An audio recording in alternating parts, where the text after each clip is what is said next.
Wherefore, Part 17. The wizard Wambleforth is on the canal near Brimscombe when the bear comes down the hill. It is a large, brown bear, and it appears entirely solid and real. Wambleforth stops walking to observe and is a little anxious. It is a very big bear, and it absolutely should not be here. Also, its being here is wonderful, and it is so real that it gives off a smell. The bear lurches ever closer. The towpath offers no real options for escape, and anyway, this is a bear who has come down from the hill, and escaping might be a wasted opportunity. When the bear is about a bear's length away, it finally stops and eyes the wizard Wambleforth thoughtfully. Then it stands up on its hind legs, which is impressive and alarming. Wambleforth is oddly calm in the few seconds where death by surprise bear seems like a real possibility. The bear reaches for its own throat and opens its pelt, peeling off the bear skin as though it is no more than a costume. The woman who steps out of the bear skin is formidably built, with a lot of muscle and an aura of power. She folds the bear skin and folds it again until it is a small, neat bundle in her hand. She is quite naked. The wizard Wambleforth attempts a question, but turns out not to have any words that can be formed into proper sentences. "I've been expecting to see you," the bear woman says. Well then, yes, says Wambleforth, confident there are important questions to ask and still not able to get decent sentences together. "I've got a message for you," the bear woman says, smiling enigmatically. "Forget about the ducks." With this pronouncement uttered, she strides off down the towpath, leaving Wambleforth in an arm-waving state of confusion, shouting, What? That doesn't even make sense! You can't turn up as a bear and then be a person and then say that about ducks! No! What is this?" By which point the bear woman is out of sight, and Wambleforth is out of breath and a bit giddy. There are, of course, plenty of ducks all still watching this scene unfold. Wambleforth glares at them, but they have nothing to say for themselves. It is not the first time creatures have offered unsolicited advice. There was a nocturnal bat the previous summer who had followed the wizard about at night yelling relationship advice, terrible advice at that, mostly about what could be said to court the other people who happened to be out at night. The bat was at least into equal opportunities bad advice, but Wambleforth had never been more pleased that generally people could not hear the comments of bats. There have been several amorous ducks over the years, come to think of it, and a pigeon with some pretty weird projection issues. Before the Ursine interruption, Wambleforth had been exploring the beaver issue. Clearly beavers would be a good idea, and it might be possible to get a few corporeal ones into the waterways of the Five Valleys. The main problem on that score would be the three wizards running the county council. The Carbonate, as the other wizards called them. Road builders, supporters of the local airport, harnessing energy from the traffic jams and suspected of doing something unpleasant to the air balloon junction. They would not want beavers untidying the waterways and messing about with the roads. The last wizard to take on the Carbonate in a fight had ended up being turned into a massive incinerator and left out prominently as a warning to others. Wambleforth feels warned and reluctant to draw their attention. However, the beaver woman is troubling. It is not a good situation, and the wizard is inclined to help. At least the bear woman has a solid bear body and seems very well indeed as a woman, but Neris the beaver woman has not done so well. It is unfair, simply. Whatever or whoever dreamed the bear woman into being has done a much better job of it.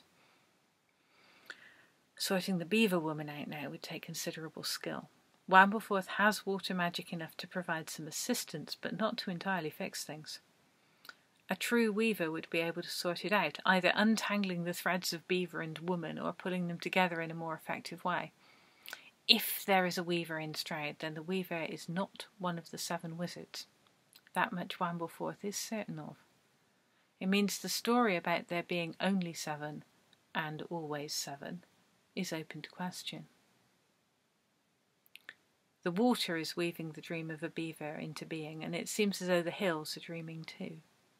Wambleforth finds the Ulites confusing and does not like to spend too long listening to their many voices.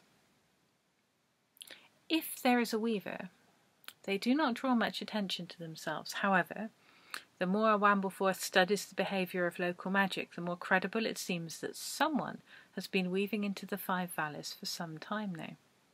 Quiet, deliberate weaving to make this a gentler place. Weaving to bring people together, to build community, to grow vegetables. Understated stuff. For a week, Wambleforth is almost persuaded that Molly Scott Cato is the weaver.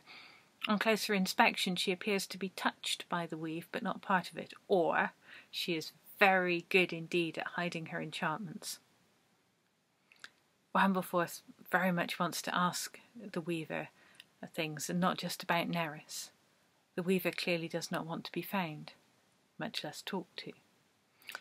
Wambleforth is nothing if not persistent, and has taken to talking to whatever threads appear. There is some risk. If the threads are the work of a specific rival, there may be unwelcome attention.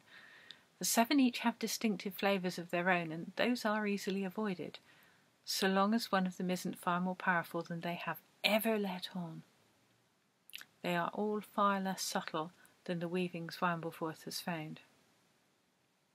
Here a small poster is far too attractive. There you feel a compulsion to step left, and thus avoid disturbing the bee's nest. This spot is waiting to be part of the car share scheme and accepts no other vehicle. And that field, damn it, that field is not going to be built on. There are a lot of weavings around Baxter's Field, and Wambleforth is reminded of the way all the buttercups bloomed in the sun on the day of the planning inspection. Increasingly, Wambleforth believes that a weaver exists. Belief is a good basis for magic, and out of that belief Wambleforth can weave a message. Talk to me, the message says, as it dances along the threads, looking for the weaver. It is not quite a dream. It is that hazy in-between place where sleep hangs heavy and the rules of reality do not yet fully apply. A fluid place of dream logic and magic where the person who dares can change the fabric of reality a little. Neris is stood knee-deep in a pond. Her hands are webbed, her body is weary. The water is talking to her about being a beaver. A strange person she feels sure she has dreamed about before is saying, "This is exactly the problem, it's a mess." "It is a mess," agrees another voice. "Also, I think you like tinkering with things. It's what you do, isn't it?" "Maybe," says the disembodied voice.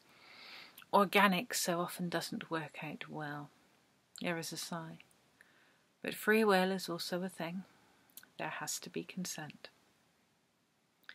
Neris feels as though her whole life is tugged upon, teased out, made coherent. So, Neris, what do you really want? Who do you want to be? Shall I free you from your beaver self? Shall I give you your human life back? Do you want to be a beaver? Or just be a beaver at night? What is your life for, Neris? On what terms do you want to live? "I don't know," Neris says. "Right now it just seems like a dream, and you don't want to take it seriously. I charge you with deciding your own destiny. I will give you time to make up your own mind, and then I will find you and act on your decision." She feels that pull on her existence again. "That should do it," the person from the previous dream says. "Thank you." "I half think I should make you forget you ever found me, but this is just a dream, isn't it? So remember what you can, and make of it what you will." As Neris watches, the other person in the water turns into a trout and swims away.